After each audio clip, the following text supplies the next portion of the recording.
And so this is, it's the question, how do we handle it? How do we respond? Is this something that will pass in 3 years?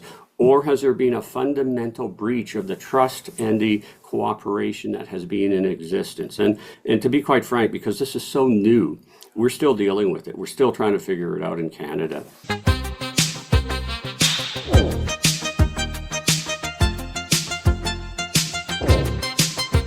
Hello and welcome to The Universe is Curious. I'm your host, Devi. In this episode, we get curious about a few weeks that have essentially flipped the world upside down. Whether you love him or hate him, President Donald Trump has spent the start of 2026 rewriting the rules of how the US deals with the rest of the planet. It started with the shockwave in Venezuela. On January 3rd, US Special Forces conducted a lightning raid dubbed Operation Absolute Resolve, capturing President Nicolás Maduro and his wife, Celia Flores. They were flown to New York to face narco-terrorism charges. The White House is calling this a modern take on the Monroe Doctrine, though Trump himself quipped that people are calling it the Donroe Doctrine. The message is loud and clear. The US is claiming blank check to act in this hemisphere, and they are not asking for permission. But the ambition did not stop there. Trump has now set his sights on Greenland, arguing the US needs the territory to counter Russia and China. This has sparked a massive fallout with Denmark. When European allies sent a token group of troops to the island as a show of support for Danish sovereignty, Trump did not back down. Instead, he declared himself the tariff king and announced a 10% tariff on 8 European allies, including the UK, France, and Germany. Denmark's Prime Minister has warned that this kind of coercion could mean the end of NATO as we know it. This isn't just a series of random headlines. It is all rooted in the 2025 National Security Strategy, released in December 2025. In it, the White House officially introduced the Trump corollary to the Monroe Doctrine.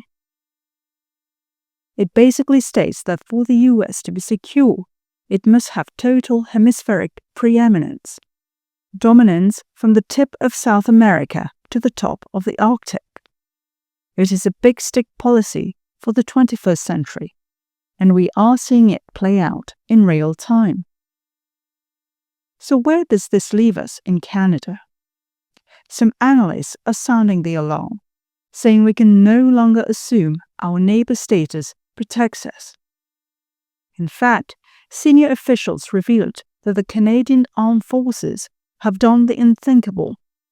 They have modeled a hypothetical US invasion.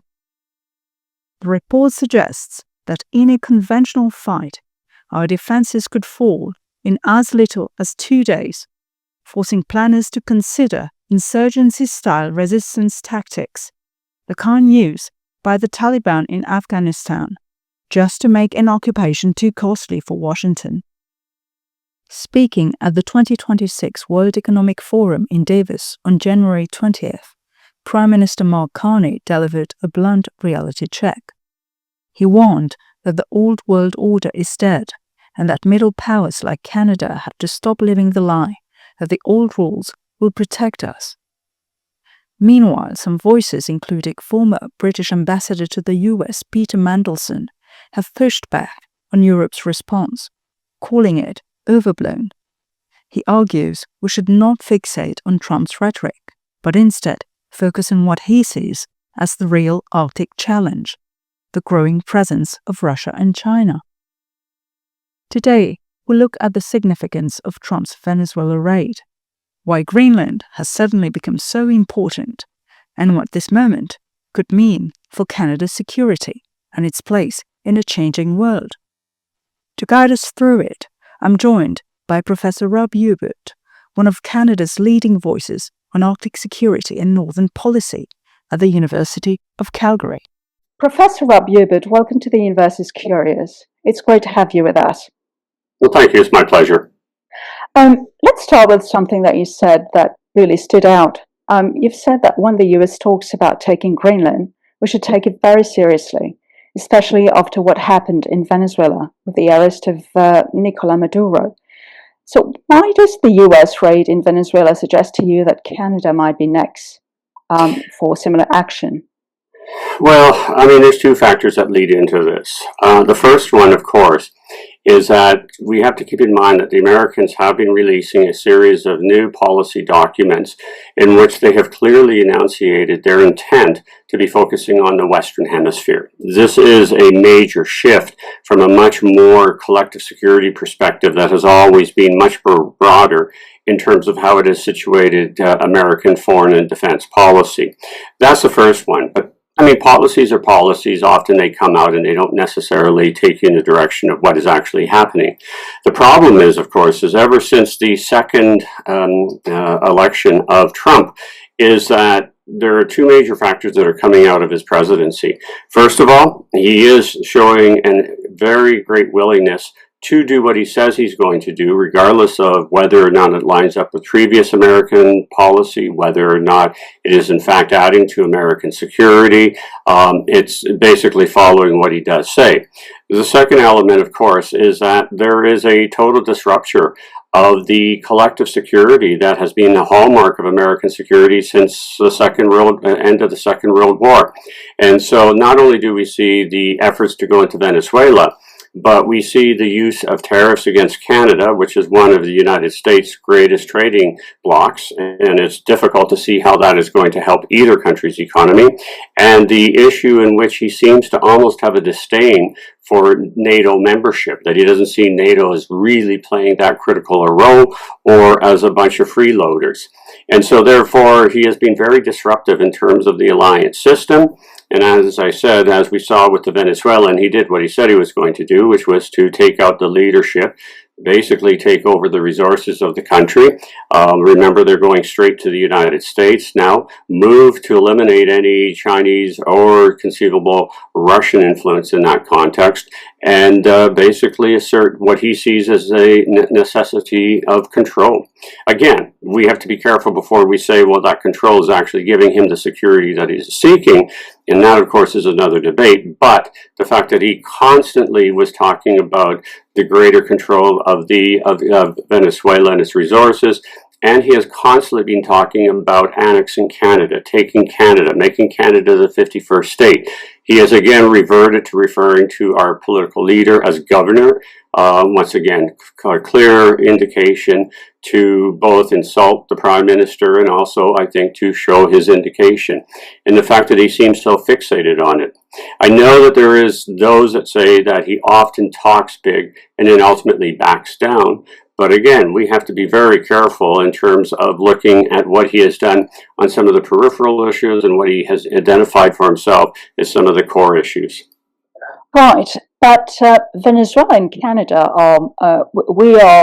some might say we're comparing apples and oranges here. Venezuela is a very poor country with many, many big problems that are worse than the problems that Canada has. Venezuela is not a NATO member, so and raiding Venezuela and annexing Canada might be completely two different things. And in the Venezuela case, there is much more cautiousness in the operation that might be apparent. The Trump administration made sure that the transition would remain a rather orderly affair.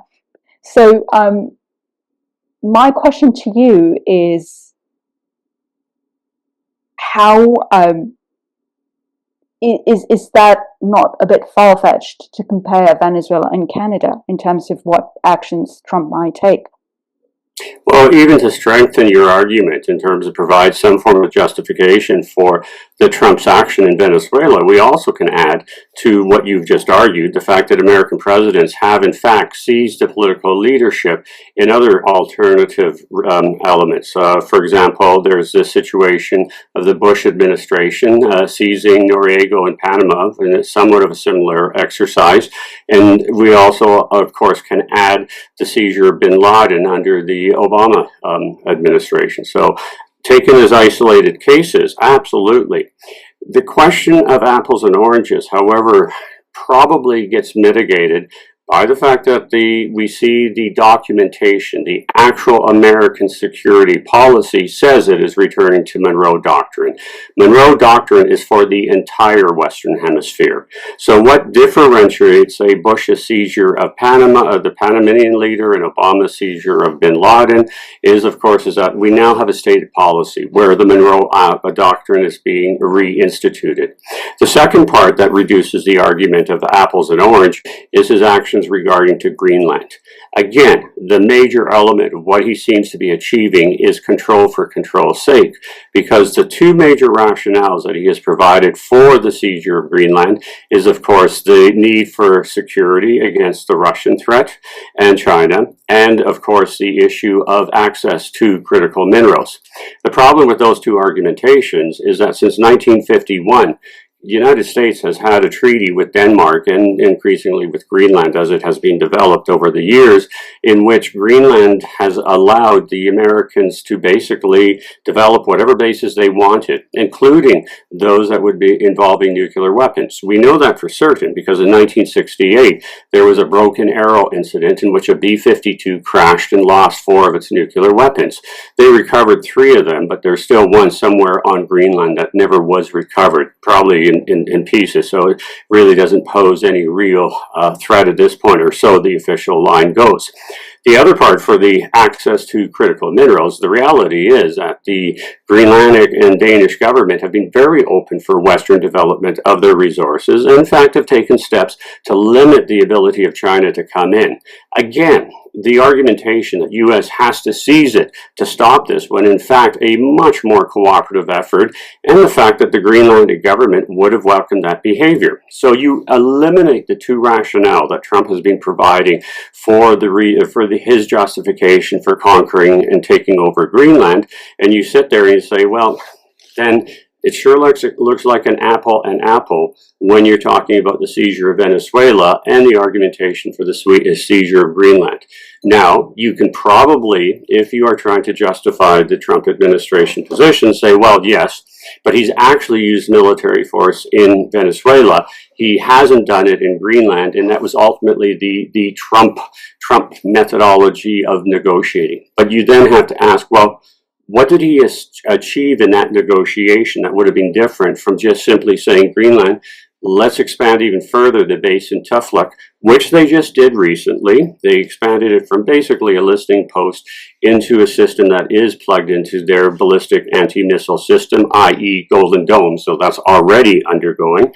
So why not just increase in terms of negotiations? This type of sort of hardball politics where he says he wants control means that Denmark now is re-examining some of the weapon systems that it says it's going to be buying from the Americans as the part of the Americans to get countries like Denmark to spend more.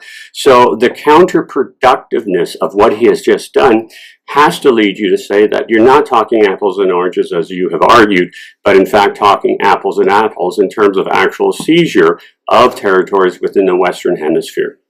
Right, so it's quite clear that you see, despite the differences, you see the Venezuela case, the annexation threats against Canada and the takeover threats against Greenland as quite similar and comparable. What do you think is the signal that Washington is trying to send to the rest of the world and to its allies in the Western Hemisphere and adversaries in the Western Hemisphere and the world as well? Well, again, if we look at the documentation, if we look at the security policy in the very recently released DOD report that comes out, is that what comes out in terms of the official document is that the United States wishes to return to a sphere of influence model of the international system. Now, here's where it really gets dicey, because we run into the possibility that both Russia and China will interpret that as meaning that they can do what they want within their spheres of influence. Now, the problem that we face is that really the message that both documents and the actions of Trump are trying to signal. In other words, is Trump actually thinking when he goes into Venezuela, threatens Canada and Greenland, that China will not interpret that as saying a go-ahead to do what it wishes within its location, and you can spell that out as Taiwan? Does that mean saying to the Russians, yes, finish off the Ukrainians, do what you want within your sphere? Now, I doubt that that is, in fact, the actual intent of what these two documents are saying, but the danger we face is that that may be interpreted by those two other powers within the system. Now, again, this may just simply be that the United States is saying that their primary interest is within the Western Hemisphere and that they will retain interest in both the Asia-Pacific region and Europe. But that doesn't come across in terms of the fact that Trump is so willing to disrupt the NATO alliance when they're actually doing what he wanted him to do in the first term. Because remember, the first drive in the first term that he had was to get NATO to spend more. All of the countries are, in fact, spending more. And now he introduces action that gets many of the countries to say, we've got to find other weapon systems. Now, you might ironically say that if the Danes and others then say, well, we're not going to buy the F-35 or we're not going to buy the extra X-35s that we said we are, that in fact we'll spend more and we'll buy them from Sweden, we'll get the Griffin.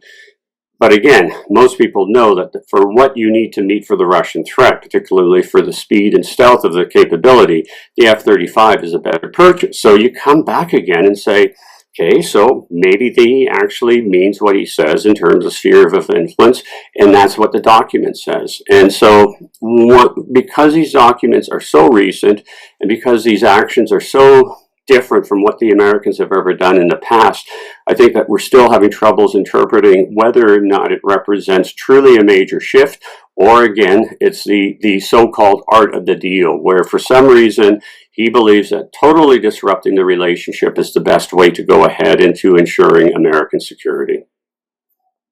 Okay, but let me bring you to something that we thought in Canada was going to be a mainstay of our relations with the US, which is that we're obviously a junior partner, but we are also a respected partner. We used to be that way.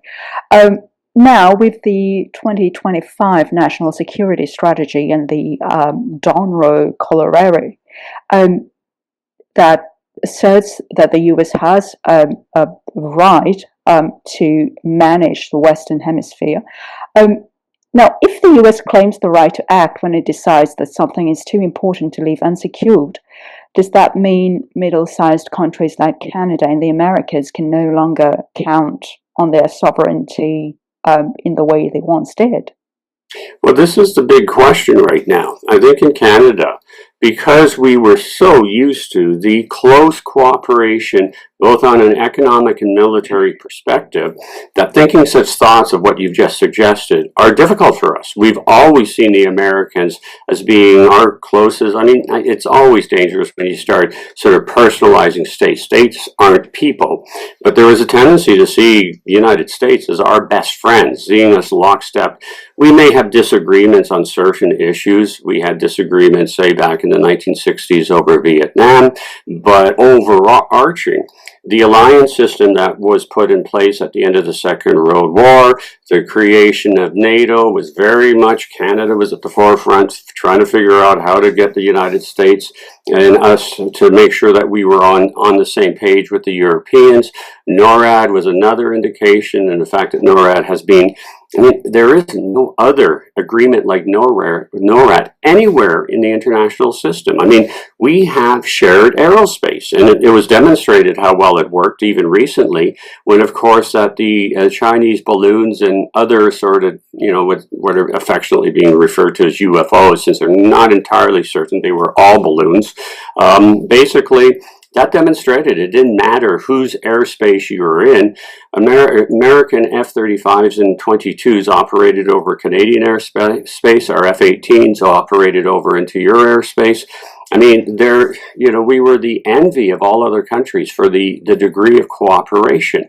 And so now that we see Trump, in the second term talking about the annexation, continually referring, giving the disrespect to the prime minister and calling him a governor. And this is just something that we've never had to think about. It's something that, some people theoretically worried about. There were some that said, well, maybe the United States may turn on us at one point or another. But those were a minority perspective. And what that ultimately meant is that we're not prepared for thinking of the United States acting the way that it is acting. We have to go back to 1812 to really find a situation where, in fact, the two countries were actually at war with each other. I mean, there was a possibility of an American continuance after the Civil War moving into the United States, and the Fenian raid seemed to have been somewhat sort of as a test run by the American leadership. But of course, I think everybody can agree that at the end of the Civil War, the United States was so tired of war that quickly faded from any possibility. And so this is, it's the question, how do we handle it? How do we respond? Is this something that will pass in 3 years? Or has there been a fundamental breach of the trust and the cooperation that has been in existence? And to be quite frank, because this is so new, we're still dealing with it. We're still trying to figure it out in Canada. I want to focus on Greenland. You've described the Greenland push as bizarre because the US already has deep military access through Peter Fig, formerly the Tool Air Base. So let me ask this simply. If the US already has access, why push for more?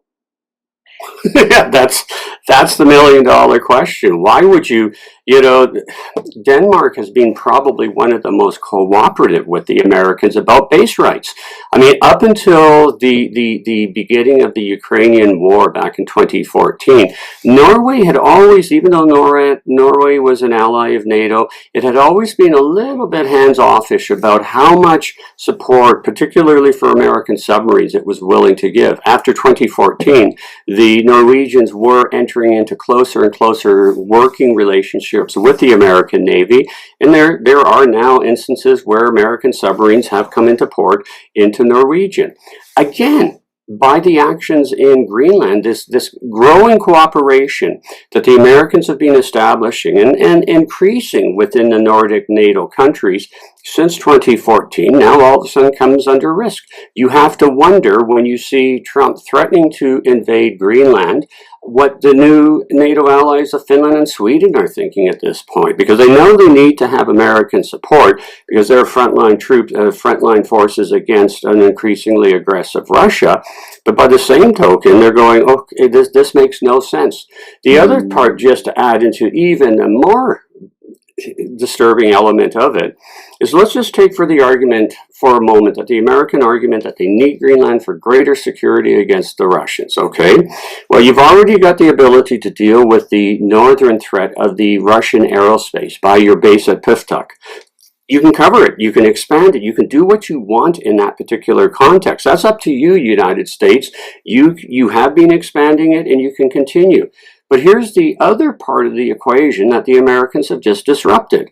And that is, of course, is that the southern flank, the GI-UK gap, Greenland, Iceland, UK gap, which is meant to keep Russian submarines from being able to make a breakout into the Atlantic Ocean, depends on close cooperation with the NATO maritime forces, SNIFL as it's referred to.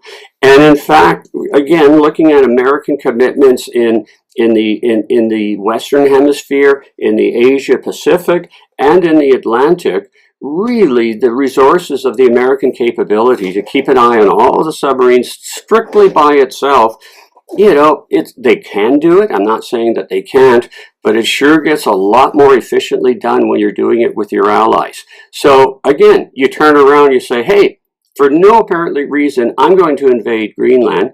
And of course, remember, what was the response of the Europeans? The French, the Germans, the British have all said that they will send forces to Greenland. Now, how do you then turn around and say, okay, you've just created this political crisis. how do you then maintain that you are actually protecting the southern maritime flight off of Greenland? You've just heard it. And so again, it makes no sense from a security perspective to do what you're doing when you've already got it in place. And if you truly wanted to strengthen it, you strengthen it with cooperation, not with threats of invasion. Right. So my question is this really about Russia and China, although they've been very active in the Arctic and have ambitions of their own in that area? Or is it something else going on? Well, we'd have to ask what else is going on. I mean, remember The Guardian printed that story that part of the initiation of Trump's focus on Greenland came from a discussion with one of his colleagues, a fellow billionaire that wanted to have investment. Now, again, us on the outside, how do you actually verify the fact that that individual did meet with Trump? Is there any form of verification that what that individual wanted to do had an influence on it? The Guardian had argued it did, but it's difficult for us again to confirm that Pacific movement as other. Now, there's no question whatsoever that the Russian capability in the region has been dramatically improving. Remember, Russia throughout the entire period of the post-Cold War period has the GDP roughly, Canada, Germany, they're in that ballpark. And yet they're able to develop between 20 to 30 military bases, depending on how you do your counting. I mean, a whole bunch of people are now trying to say, okay, how many bases do they actually have? And of course, you also have to look at, well, okay, beyond just having bases, how many people, how much weapon deployments do you have? But the one thing that we do know is that the Russians have been modernizing their nuclear deterrent system to incorporate the delivery systems that they've been devising to counter the American defensive systems. Again, this is a long-term ongoing issue, but the fear, and this was issued by General Van Herk, who was commander of NORTHCOM and of NORAD. His big fear, and he was speaking, I think it was 2012, 2014. So he's identifying it right around the time that Russia's getting ready to invade Ukraine, was that ultimately the Russians were developing delivery systems that had a speed and a stealth capability that he could not detect. And now remember, nuclear deterrence ultimately depends on the ability to detect your enemy's missiles coming in on you, so you can fire your missiles so that we can all die together. That's mutual assured destruction, and it sounds so irrational when we talk about it, but it's the belief as long as both sides knew they weren't going to survive a nuclear exchange and that there was no way of getting a surprise attack in, you would never launch in the first place. Mad. Now, the problem that Van Herk saw was if the Russians are developing these new delivery systems, and the Russians are developing these new delivery systems because they're responding to what the Americans had developed in terms of their anti-missile system. So it's Patriot and the others that we saw being demonstrated in Iraq and Afghanistan.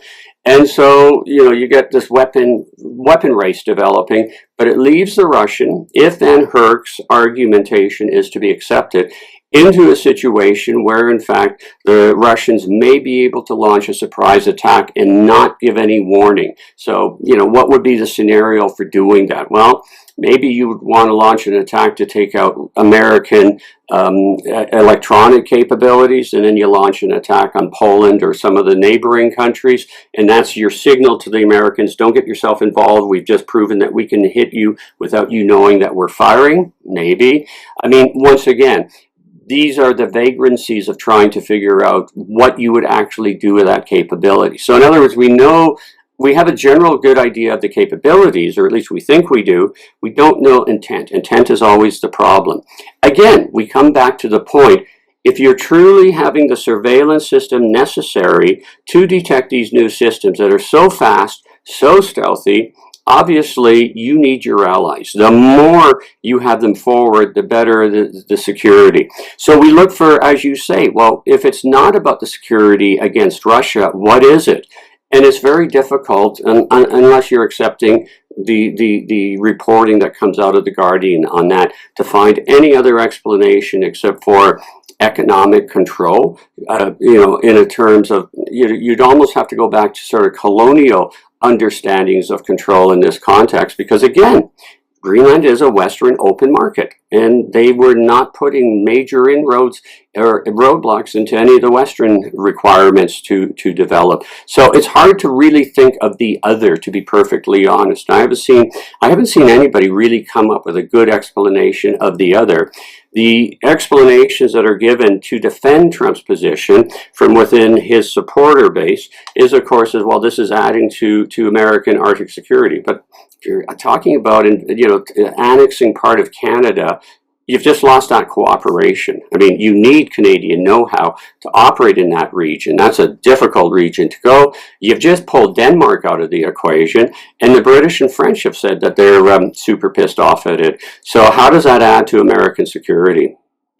Right, and it's quite interesting that you point to that article in The Guardian about the billionaire. His name is Ronald Lauder. He's the heir to the Lauder fortune of cosmetics. And he's, according to that Guardian report, he's the one who planted the seeds of a Greenland acquisition in Donald Trump's mind.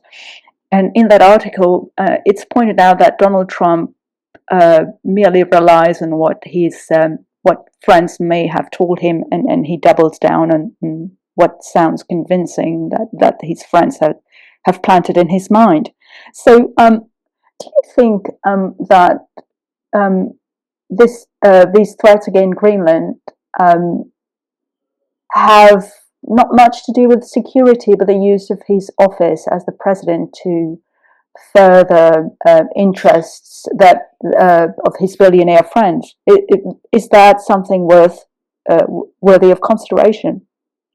Well, the problem with that, though, as an academic, whenever you see something with only one source, your radar should go up.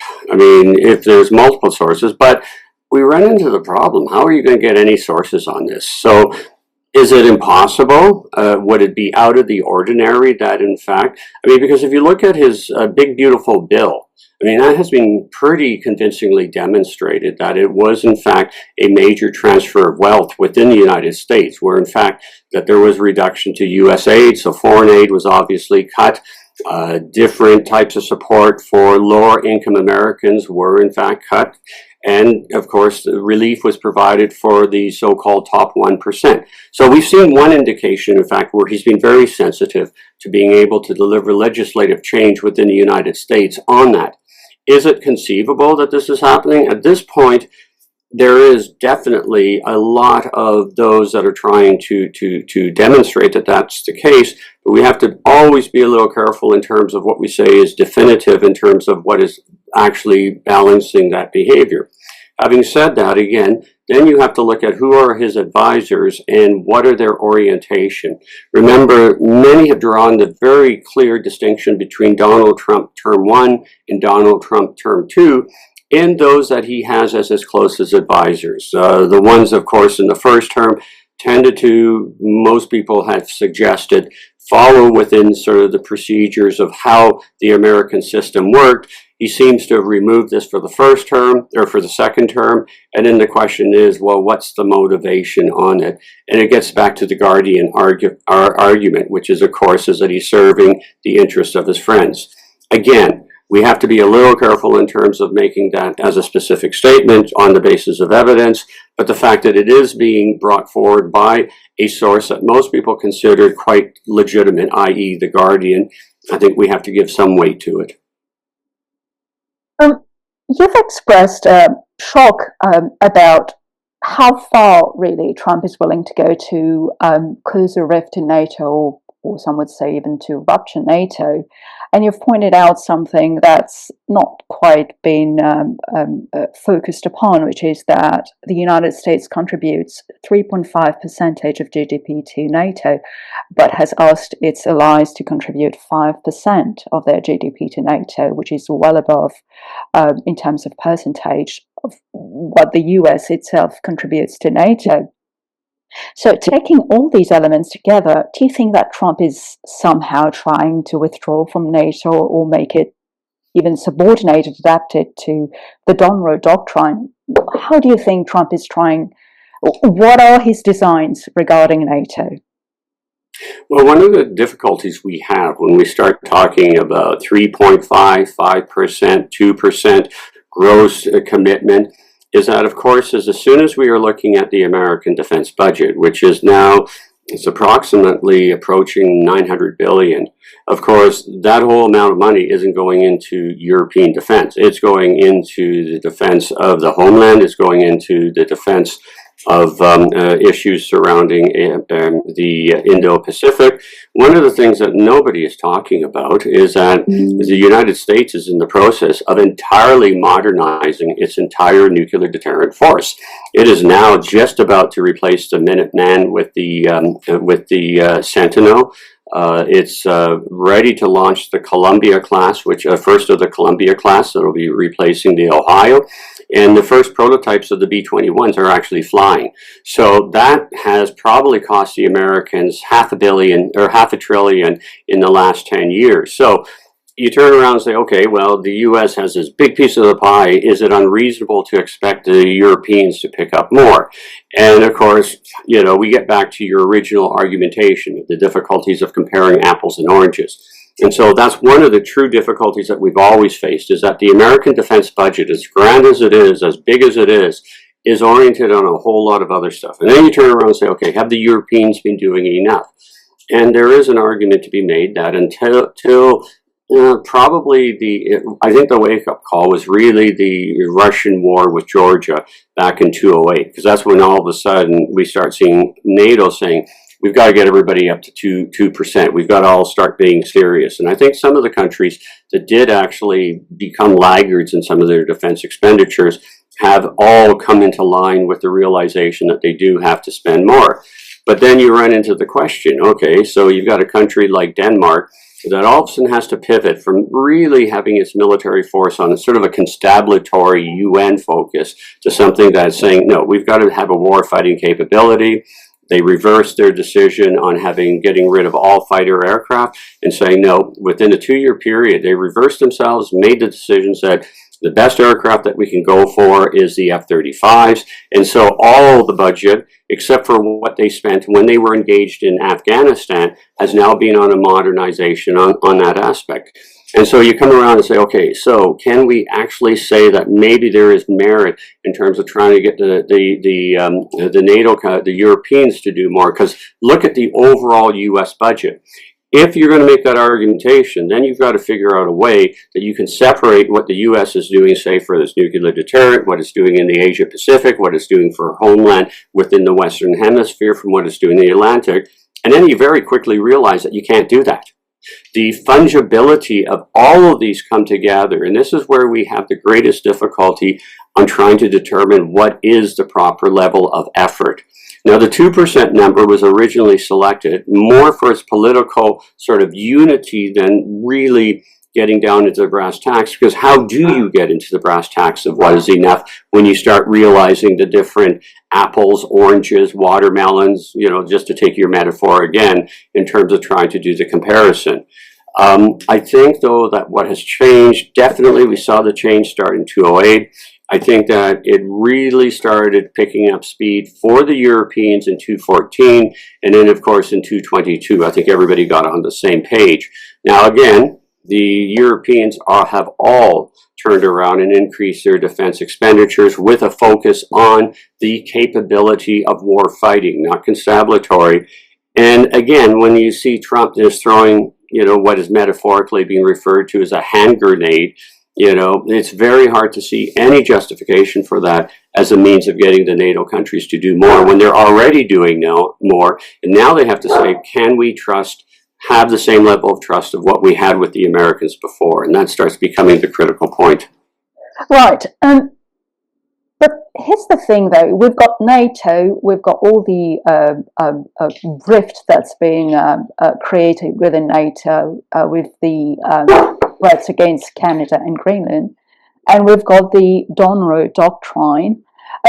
How are these two things going to coexist? A NATO, which is a collective security arrangement with the US as its main defense provider, and the Donroe Doctrine, which says that the US has a right to dominate the Western Hemisphere and it can act to secure its interests whatever the consequences, it does not need any permission from anybody.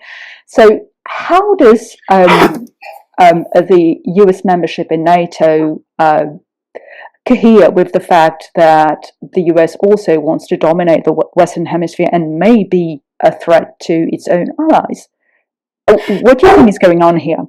Yeah, I mean, again, because of the way that the pronouncements and actions are so new, I mean, most of them coming out towards the end of 2025, we're not entirely sure how that will coexist. And just to add to the complexity, what does it mean for the U.S. bilateral treaty arrangements with Japanese, South Koreans, Philippines, and of course the Taiwanese?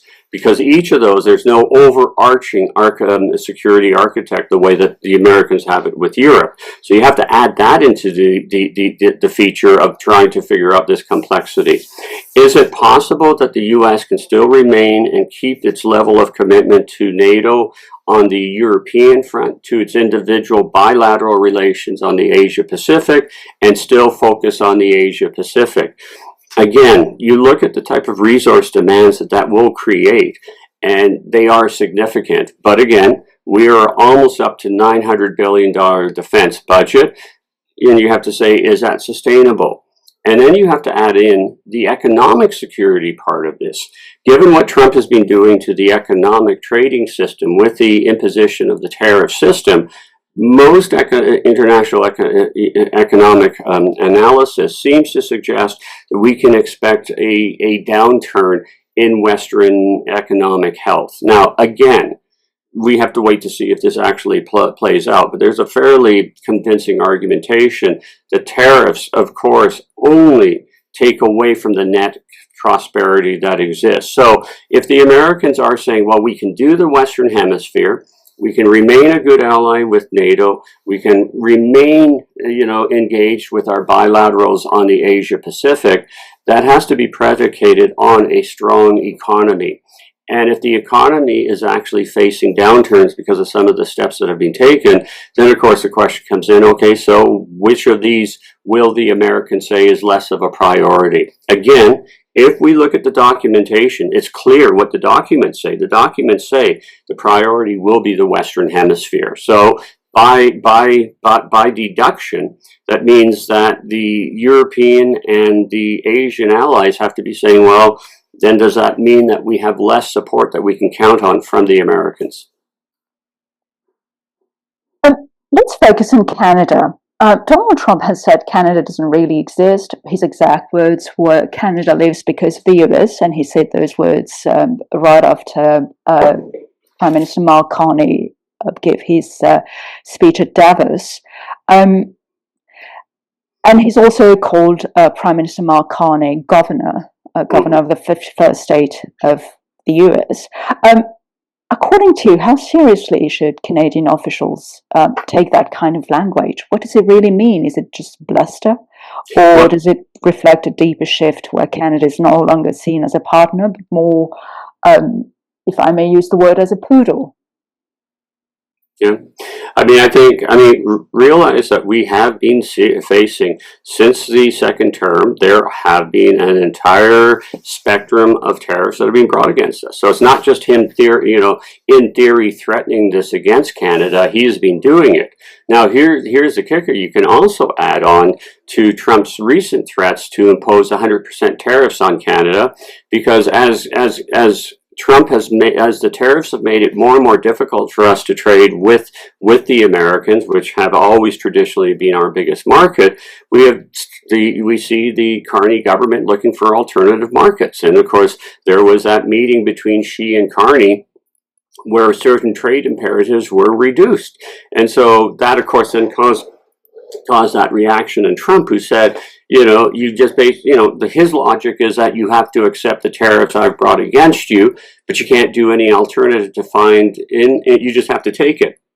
I mean, that's his logic, because obviously any Canadian political elite is going to say, okay, you're going to place these tariffs, and they seem to be long-term tariffs. Therefore, we're going to have to find different markets for our product. And China obviously is one market that they are thinking. And so, remember, Trump then says, I'm going to put 100% tariff on Canada. Now, again, the action of that means that Canadian policymakers will probably just be that much, energized to say we've got to find alternative sources, because 100% tariff on our goods coming into the U.S. would be devastating when you consider that traditionally, I'm not an economist, but I seem to recall that it's around 75% of our goods have always traditionally gone to the United States. And now if all of a sudden we're hitting 100% tariffs on that, basically that becomes unsustainable. So everything that he's telling us to do actually just creates the opposite reactions, telling us don't trade with China, but by the way, I'm going to put the tariffs on.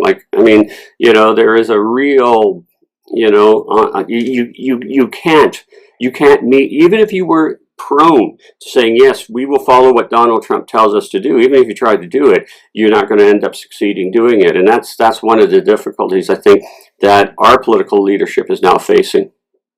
Right. So it looks like Trump is trying to put Canada in a corner where it just has to accept tariffs as a fact of life, but also it cannot make partnerships with China, for example. According to how real is the risk that Canada could lose room to make its own decisions, not through tanks or troops, but through tariffs, supply chains, or security dependence? Well, this is, again, we never thought we'd have to be thinking about this. We had very few development of those who said, well, we've got to always be, we've got to develop a different perspective than relying on the Americans. I mean, we went through a very short period under Pierre Trudeau's administration when, in fact, that there was a serious effort to develop what was referred to as the third option. And the third option was the idea that we were too heavily dependent on the Americans. The Americans had too strong of an influence over us as a result, and therefore we needed to look for alternative markets. The primary market, though, this was in about the early 70s, the primary market we tried to enter were, of course, with the Europeans. But geography, the European system of preferential trade amongst their own members, everything meant that by the time we actually did the calculations, try to engage, get the Europeans to be more open to us, I mean, we just discovered that it was just economically and easier just to maintain that very deep economic ties that we had with the Americans that had developed. So that was the one time that we thought about, well, let's think beyond the American market. But then again, we get into the period of the 1990s when we start seeing, we do a heavy study. We actually think independently. It's called the McDonald Commission on our economic future. And the commission was saying, should we think about looking to alternative sources? Should we have a regulated tariffs of our own to protect our own industries? Or do we go for free trade? And the ultimate findings of it was we go for free trade. And then you saw the government of Brian Mulroney, who had developed a close relationship with the government of Ronald Reagan, who, of course, despite what Trump says, Ronald Reagan was a major proponent of free trade, with a couple of exceptions. And so Canada and US said, okay, let's develop free trade. And that's in the late 1980s, just as the Cold War is ending. And from an economic perspective, the prosperity that then develops between Canada and the US is proof that from an economic perspective, that worked. So that was the last time really we thought seriously that, okay, so the McDonald Commission comes to the conclusion, Brian Mulroney gives it policy reality, and it works. And so, again, we haven't given it thought, but I suspect a lot of the findings from the McDonald Commission and other such examinations are probably being dusted off as we speak.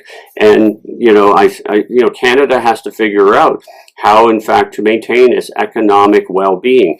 And if the Americans are going to constantly, even if the tariffs come and go, the uncertainty of it makes it difficult for any long-term economic stability that we've just experienced for the last 20 or so years.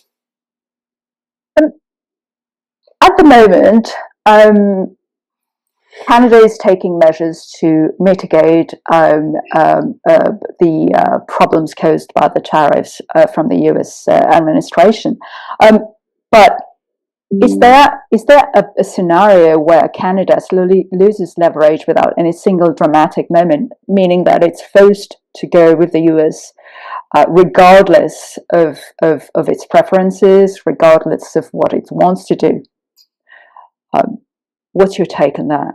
Well, remember, Canada remains a democracy. So if you were to turn around, if you were a government to do that, there would be very severe losers, just depending on what industry. And a lot of them would be geographically located. So if you turned around and say all of a sudden had to just basically surrender on any sort of desire to control, say, your butter business or agricultural products in that context, that tends to be concentrated in Quebec and Ontario. And so it'd be difficult to see a government that would be willing to take the claims of herding to the regions that you absolutely must win if you are going to be elected the leadership within the government. And the other thing, too, is that is what's going to give the widest voice to what would become anti-Americanism. I mean, look at the Americans are hurting our sovereignty. They're making us make choices that we don't agree with. And so I just simply could not see the scenario in which a Canadian government would say, we're just going to accept what the Americans are saying. We will follow what Washington tells us and hope for the best. I mean, you know what they say about policies based on hope is that it's always just disaster in a disguise. I want to turn to missile defense and the system that the US is calling the Golden Dome, because you've raised serious concerns about what this could mean for Canada. For years, Canada has hesitated to fully participate in US missile defense system, often out of concern for sovereignty. But you've argued that this hesitation may actually make us less secure, and you've said that the main problem in the Arctic for Canada is not sovereignty, but security. If the US is convinced that an attack on its soil could come through Canada, then Canada might have a bigger problem on its hand than just concern for sovereignty. Why do you think that's the case? Could you expand on that? Yeah, and I mean, we have to be very careful with this because a recent Globe and Mail story broke the reality that we've actually been working with the Americans for some time on the elements of what we are now calling Golden Dome. Realize we have to go back to Van Herk's statement where he's talking about the fact that we can't detect, the traditional missiles can be detected, but the new ones can't. Van Herk's statement at that point led to discussions within Canada and US within the terms of NORAD, and that becomes the element of NORAD modernization. The one thing that we have disagreed with the Americans on from a public policy perspective was to join the American anti-ballistic missile system. And so we were one of the few allies that said that because we were fearful that that would escalate the nuclear weapon arms race between the United States and Russia, we said that we wanted to stay outside of that system. But by the time you get up to 2022, you can see our defense minister saying, well, that's no longer really the case, though they never come out and specifically say that they're reversing the old strategy. So that's the point of contention. But again, if we go to, we get into this issue, like, is the Guardian accurate? Is the Globe and Mail accurate? I trust the reporters that broke the story with the Globe and Mail. I know them, and I know that they have a very high level of integrity. And they cited the Canadian general, so that's important. They identified the person. It's not an unnamed source within the Canadian military. So they cite the actual general, who says, no, we've been working with them. This is part of our overall orientation for the modernization of NORAD, and it has been kickstart from at least 2022. So the last 4 years, seemingly there is a lot of stuff occurring that's behind the stage. So of course, for security reasons, you're not going to be bringing forward. So again, we run into this situation when Trump says, oh, Canada needs to be, we've got to force Canada into Golden Dome. And you're going, we're already doing that. That's under the term of NORAD modernization. It follows, your own general, Van Herk, who says that we have to be doing it. So again, you see this logical sequence of what we're doing, and then Trump says, well, I've got to force Canada into this horrible position because I've got to get them to do it. And you're just scratching your head and saying, yeah, we are moving. If anything, when you do that and say that, you then hurt our ability to do it, because then you create those Canadians that say, we just simply can't trust the Americans on it, because even if we're doing something that the United States wants us to do, even though it's in the mutual security for both countries, and then he's threatening us about it. I mean, that's the part where the so-called, Trump methodology, the art of the deal, doesn't provide a deal in this case. It hurts it. If Canada has to pay for the Golden Dome, as President Trump has asked it to do, given in light of the threats that are being proffered against Canada and the tariff war as well, does that really buy us a real seat at the table, or are we just funding a system that we don't really control?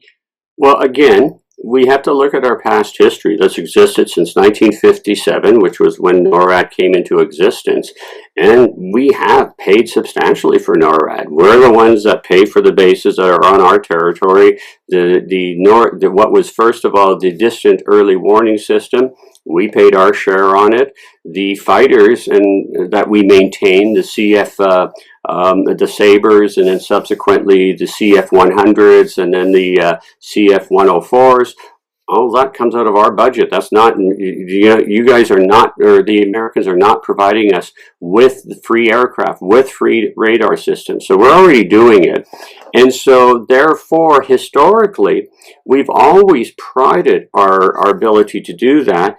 And we've always taken, all the public reports, all the studies that have always gone, have said, yes, the United States takes Canada's perspective on the NORAD, on the defense of aerospace in North America, very serious, because you, both for geographical and for paying your way, you do it. Now, again, remember, there was that announcement recently that Canada is buying the system that the Australians have developed for over-the-horizon radar. Now, partly, you can argue that that was probably to diversify us a little bit from the American chain of command, but we are buying it, and we are putting it in place. And again, the Americans aren't buying it for us and then, saying that, oh, okay, here, Canada, here's an over-horizon radar. We bought it for you, put it into place. We're buying it. It's coming out of our defense budget. So we are seeing major changes in terms of expense orientation. So again, when he gets up and says, oh, I'm going to have to go do it, with the hint of seizing territory in the north, when your Canadian officials are kind of scratching their head and going, we're already doing that. And so the seat at the table, does anyone get a seat at the table? Look at this recent, commitment to have people have a seat at the table for Gaza peace. You got to pay $1 billion to sit, and he's the only one that's got actual veto. Like, how's that a seat at the table? Let's zoom out to NATO. What happens to NATO if its main security guarantee is also the act to making other members uneasy? I mean, the Danish Prime Minister, Mette Frederiksen, said if the US attacks Greenland, that would be the end of NATO. Well, it would be the end of NATO as we understand it. I suspect the Europeans understand and probably would appreciate even more the necessity of collective security, at least amongst themselves. Would they simply take NATO and, it would be, remember the G7 transforms itself from the G8 when the Russians are removed from membership. Would NATO do something similar, saying, if the United States was the country that triggered the Article 5, i.e. you got to come to the defense altogether. Now, recognize, if that was to happen, the Americans had actually intervened, and I still don't think the threat has been completely removed, regardless of Trump's speech at Davos. Remember, he says one thing one day, and then he reverses himself the next day. So if that was to come, and now that the Europeans have actually placed, their token force is 2-3 people, but nevertheless, if there was loss of life, that becomes, changes the dynamics of the entire international security system.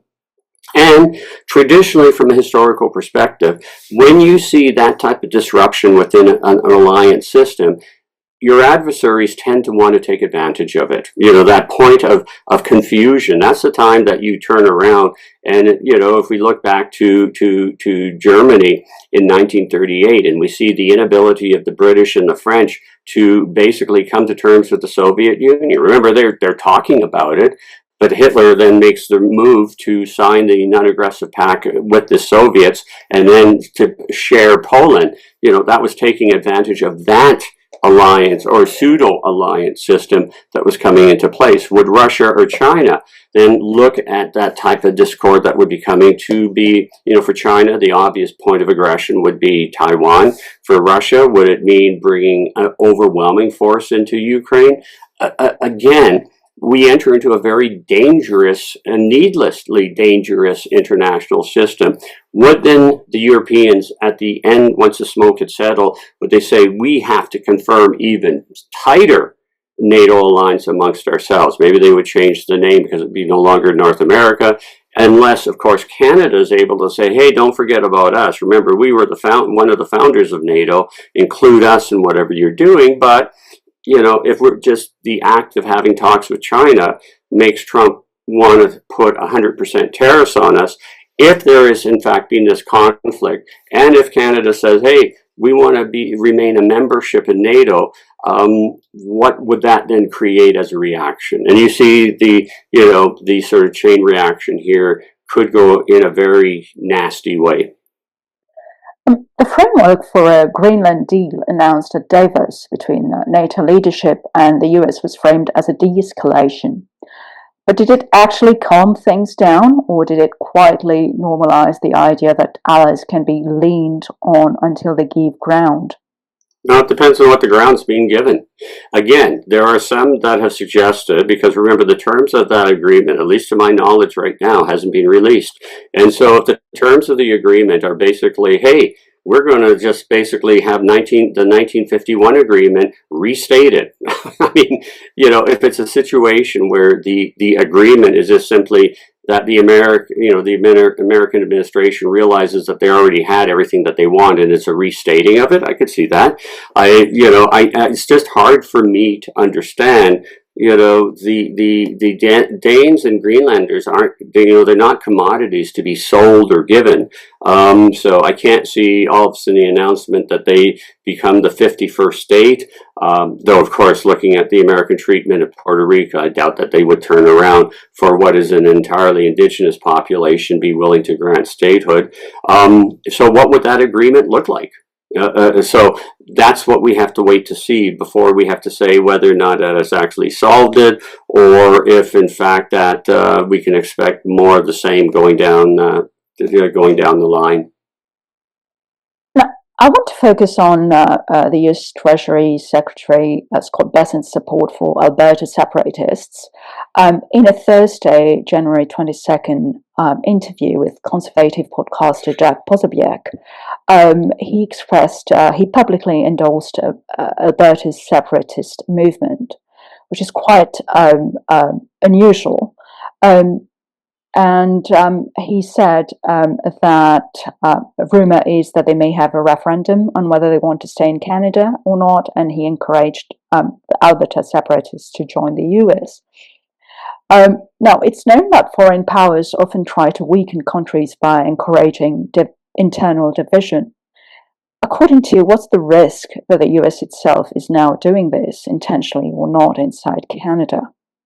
Well, some of our leading experts on this subject, like Wesley Ward, have warned that this is precisely what will be happening. That, in fact, that if we look at the Hogue report, which was the report that we looked at the 5 countries that have, in fact, been documented interfering with the Canadian political system, China, Russia, Iran, India, Pakistan, we know countries do it. And we also know from the Hogue report that our response probably could be improved upon. But, again, Wesley Ward is very clear on his concerns that, as you put it, anytime that you have a separatist movement, particularly when you are in fact dealing with a new geopolitical environment where you are seeing a possible attack by one country onto another, and that's what annexation would be, one way or the other. Then that becomes a very real threat. Warwick is also concerned that we don't have enough power within existing legislation to in fact protect ourselves if in fact the Americans are using this as a means of infiltrating and dividing Canada. Again, we think in terms of examples, for example, with Norway. Remember that we use the term quisling to basically represent a traitor. I mean, that's what to be a quisling means, to be a traitor to your society. But remember, the actual quisling was a member of the Norwegian government. He was far right, did not appreciate the Norwegian government making common cause with the democracies prior to the German invasion. And when the Germans invaded, turned around and said, look, there's some of us that agree with you, just as what you said that individual is saying about the Americans. Now, Quisling was, of course, appointed the leader of Norway and was subsequently arrested and executed as a traitor at the end of the Second World War. The point of that example is that these type of movements in these type of geopolitical environments are a very dangerous phenomenon, and I think history tells us we have to be very careful with any of these. I want to focus now on China and Russia and how they are seeing those developments in the north here. You've said that China has taken off its smiling mask and is now acting in a much more coercive manner. You've also pointed out that China is no longer hiding its desire for Arctic influence, and so isn't Russia. But what's new is about how China has moved on from being from the facet of a law-abiding partner to more engaging in more coercive diplomacy. And you've also talked about China's relentless mission in the Arctic to project influence. My question to you is, how does Beijing and Moscow benefit from growing tension between Canada, the US, Europe over the Arctic? Well, I mean, there are several ways of looking. Of course, the Chinese Arctic policy is a complex one. Again, it's this testament to the way the Chinese tend to take a very careful strategic view to most of the policies that they've actioned. And so China has done a very efficient job of being able to gain entry into the legitimate cooperative side. So it's a good standing member in the Arctic Council as a observer state. It's a member of the High Arctic Ocean fishing treaty that says nobody will do fishing in the Arctic waters until they have an understanding of what that fishing looks like. They've been an active member on the scientific community, so they've done that very effectively. On the other hand, we can see the manner by which they are developing capabilities to, in fact, engage themselves from a security perspective. Since I think it was 2014, the first time that we started seeing Chinese surface vessels showing in the Arctic region, coincided with Obama's visit to the region. And we've also started seeing cooperation between surface fleet elements of the Russian and Chinese Navy. The other part that we're still trying to figure out is the way that the Chinese stepped in to fill in for the Western sanctions against Russia. So in other words, we're not quite sure how much of a deal the Chinese gave the Russians, but they are buying that oil and gas from Russia in that context. And so we know that China is a complicating actor within the system. There are those that say you got to be careful. Do not give the Chinese too much credit in terms of what they've actually been doing. And there is a fairly strong voice for saying that argumentation. On the other hand, you have to then explain, well, okay, so why are they taking some of the actions that they are? Why are they engaged on doing such extensive research on the continental shelves? Why are they going into the areas where legitimately they can go, but why is it that they are trying to engage upon it? Why are they doing the more military actions? And I think that the real topping of trying to understand their security orientation will be if they ever announce, or if we ever find evidence that they've given some of their submarines an ability to go into Arctic waters. That becomes a real game changer, because then you start talking about its interference capability in the nuclear deterrent balance that has existed between the Americans, Soviets/Russians. China and Russia, is fragmentation the real prize here? That Canada is no longer getting along with the US, and there's a rift in the islands. Is that do you see them? That's the objective, and it's happening quite naturally without them having to do much. Well, the Hogue reports tells us that the Chinese are mounting misinformation and efforts to, in fact, have political interference. And what the Hogue reports suggest is that that's precisely what the long-term strategy of China is. They want to divide and weaken us, if in fact the findings of the Hogue report can be understood properly. And so would they be any different in the Arctic? No, of course not.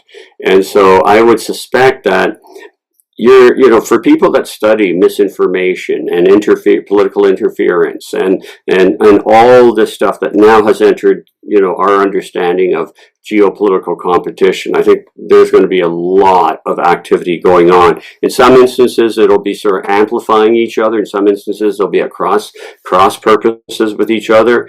But we have to assume that we will be facing this.